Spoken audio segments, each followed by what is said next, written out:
Students, ನಿಮ್ಗೋಸ್ಕರ ಒಂದು ಹೊಸ ಅಪ್ಡೇಟ್ ತಗೊಬಂದಿದ್ದೀನಿ. KEA ಮೂಲಕ ಅಗ್ರಿಕಲ್ಚರ್ ಕೋಟಾ ಅಡ್ಮಿಷನ್ಸ್ಗೆ ಅಪ್ಲೈ ಮಾಡಿದ್ರ, ಇದಕ್ಕೆ ರಿಲೇಟೆಡ್ ಇಂಪಾರ್ಟೆಂಟ್ ಅಪ್ಡೇಟ್ ಬಂದಿದೆ.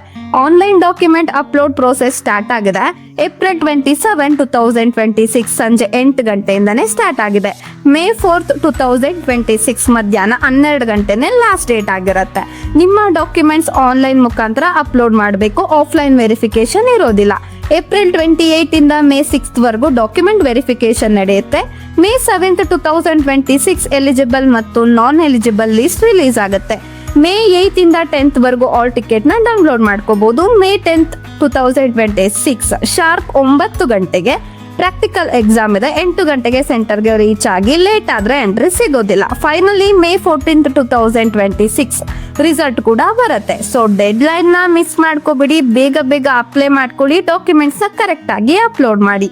ಎಲ್ಲರಿಗೂ ಆಲ್ ದ ಬೆಸ್ಟ್. ಹೆಚ್ಚಿನ ಮಾಹಿತಿಗಾಗಿ ನಮ್ಮ ಪೇಜ್ ನ ಲೈಕ್ ಮಾಡಿ, ಸಬ್ಸ್ಕ್ರೈಬ್ ಮಾಡಿ, ಫಾಲೋ ಮಾಡ್ಕೊಳ್ಳಿ.